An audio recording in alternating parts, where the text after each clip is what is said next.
tous, bienvenue sur Angel Taena. Je suis ravie de vous retrouver pour vous présenter un nouveau jeu que vous ne connaissez peut-être pas et que j'aime beaucoup. Alors vous savez que j'adore le travail de Marie-Elisabeth Evans qui a fait donc toute la série des Spirit Speak Tarot, du Vessel Oracle et du Iris Oracle dernièrement. Et donc en fait c'est pour cela aussi que je me suis tournée vers le jeu que je vais vous présenter, qui s'appelle donc le Loathing Eye, Weeping Eye de Rebecca Schonecker, si je ne me trompe pas sur le nom. Alors, c'est un tarot qui a des illustrations très simples, très colorées, donc qui vont vous faire penser un petit peu, ceux qui aiment le Spirit Speak, je pense que vous allez tout de suite être attrapé par ces illustrations. Vous voyez qu'il arrive dans une boîte en carton. Donc elle est assez rigide quand même, voilà, une boîte sympa. Alors qui sent pas très bon, mais bon, je vais remédier à ça avec de l'encens, je pense. Voilà, donc le fond de la boîte il est super chouette. Donc l'IY c'est Loathing Eye, Weeping Eye bien sûr. Voilà, donc vous avez un petit dépliant, un peu genre comme le Wild Unknown Tarot, donc qui est assez concis. Et où on vous parle en fait de chaque suite. Donc on vous décrit un petit peu chaque suite, ce qu'elle signifie. Par exemple, bon, pour les coupes, elle représente donc l'élément de l'eau, le royaume de l'émotion, de l'amour, de l'intuition, de la spiritualité. Les coupes symbolisent comment, ce que nous ressentons et comment on se connecte aux autres. Et comment les sentiments nous mènent à faire des actions en fait, voilà. Donc pour la saison, l'automne, direction l'ouest, zodiaque, cancer, scorpion, poisson. Voilà, c'est pareil pour toutes les autres suites. Voilà, donc elle vous dit que les arcanes majeurs représentent l'élément de l'esprit, donc l'éther, le royaume de l'âme. Donc ces cartes sont numérotées de 0 à 21 et révèlent les vérités profondes et les leçons apprises. Donc c'est un tarot qui a été publié en 2015 donc par Rebecca Schonecker, donc c'est bien ça. Et donc vous avez ensuite derrière, je le trouve très bien fait ce petit dépliant. Donc pour chaque suite, vous avez donc vous avez les arcanes majeures sur le côté, donc ici. Tous les arcanes majeurs donc avec le nom et les mots-clés. Et vous avez pareil pour toutes les suites, donc pentacle, coupe, épée et bâton, les mots-clés pour chaque carte. Donc vraiment très, très concis, très précis, enfin vraiment un super petit dépliant. Voilà, en anglais, donc vous l'aurez vu. Alors le dos, très original, plein de couleurs et de peps dans cette saison sombre. Ça me fait du bien aussi de voir un peu de couleurs parce qu'il fait très très gris aujourd'hui, il pleut. Donc de belles couleurs. Voilà, donc vous voyez déjà ça vous donne un petit peu l'esprit du tarot. Hein. Et donc je vais vous montrer les arcanes majeurs. Et puis je vous montrerai aussi quelques mineurs bien entendu. Donc ce sont en fait alors elles sont de taille carte à jouer. Voilà, carte poker classique. La qualité, elle est pas top. Enfin, elles sont assez souples. C'est vraiment comme des cartes à jouer. Mais bon, c'est pas non plus. Voilà, c'est pas la cata non plus. Hein, mais c'est vrai qu'elles sont un petit peu souples, un petit peu fines. Voilà, c'est pas la meilleure qualité de jeu qui peut exister. Mais il est très chouette quand même. Vous allez le voir. Donc là, vous avez le fou. Avec ce poisson qui passe par-dessus les autres qui sont dans un tonneau. Donc vous voyez que l'état d'esprit, il est différent d'un tarot classique. Mais bon, il est quand même, je trouve, relativement facile à lire. Voilà, vous allez le voir par rapport aux illustrations. Donc là, vous avez le magicien. Donc là, concrètement, vous avez le feu dans les mains. Donc c'est-à-dire que vous avez le pouvoir de réaliser des choses, de prendre votre envol. C'est comme ça que je la vois, celle-ci. Donc voilà, ce sont des illustrations assez simples. Il n'y a pas de bordure, comme vous le voyez. Vous avez donc le numéro de la carte avec le nom de la carte en bas. J'aime bien la police d'écriture, je trouve ça sympa. Donc la grande prêtresse, avec une magnifique chouette. L'impératrice.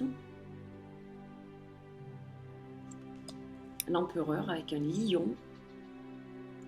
J'aime beaucoup ce jeu, je le trouve très original. Le hiérophant, donc lui vous voyez, il est au-dessus des nuages,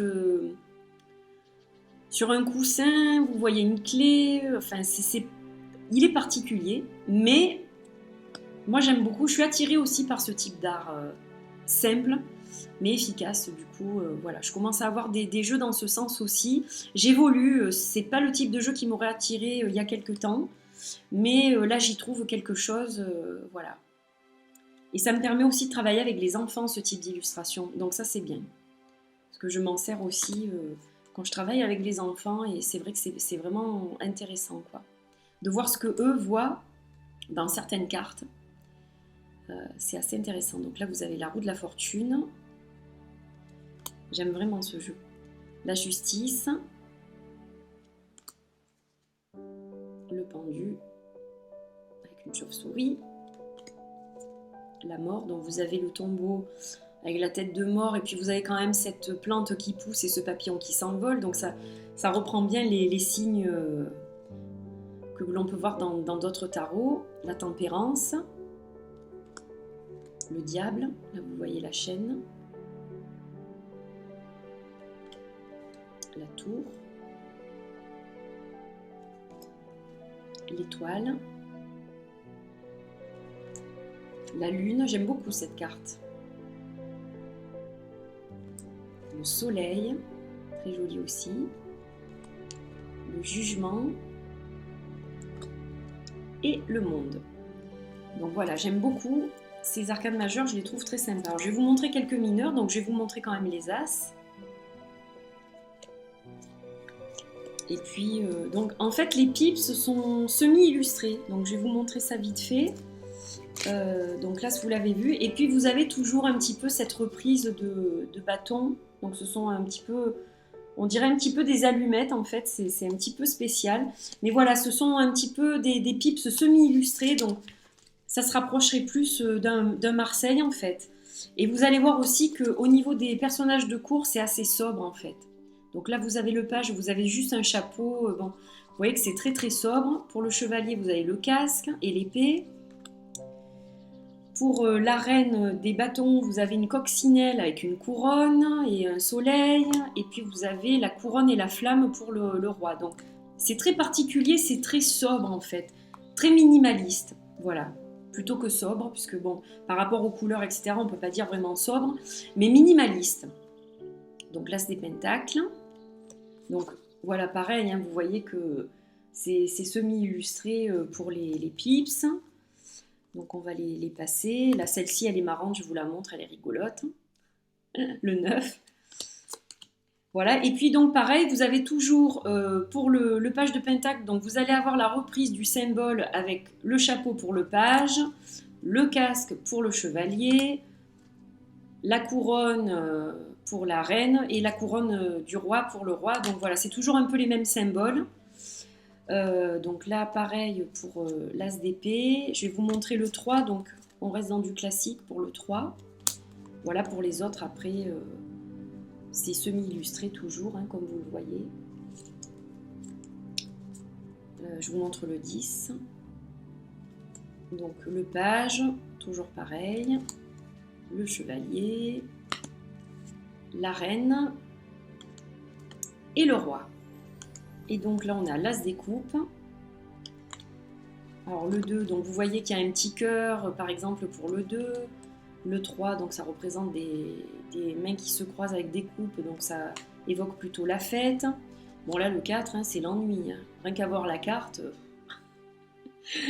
Voilà, donc vous voyez quand même, elles sont semi-illustrées, elles sont pas complètement...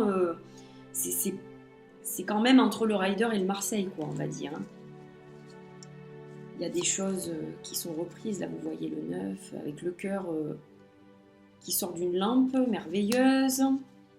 Voilà, et puis donc le page de coupe, le chevalier, la reine, et j'ai bizarrement 2 rois de coupe. Donc il y en a un qui me servira de marque-page, voilà. J'avais une carte en plus en fait. Donc sur le coup, je croyais qu'il en manquait une, et puis finalement, je me suis rendu compte que heureusement, j'avais toutes mes cartes et qu'il y en avait donc une supplémentaire, voilà. Donc voilà, vous avez découvert ce tarot, le Laughing Eye, Weeping Eye, de Rebecca Schonecker. C'est un tarot qui est particulier. mais que j'aime beaucoup. Les dessins sont fun, les couleurs sont vives. Donc c'est plutôt un tarot que j'utiliserai, je pense, plutôt dans la saison printemps-été. Là, ça me dit pas grand-chose de l'utiliser maintenant. Il ne fait pas partie des tarots que je vais travailler maintenant. Mais je pense que je vais le sortir, je vous dis, pour le printemps ou l'été. Ça sera un jeu avec ses jolies couleurs acidulées qui certainement donnera lieu à de beaux tirages. Voilà. Donc j'espère que vous avez aimé ce jeu. N'hésitez pas à laisser vos commentaires, un petit pouce bleu, à vous abonner si vous ne l'êtes pas. Et puis je vous dis à très bientôt pour une nouvelle vidéo. Très belle journée. Bye bye.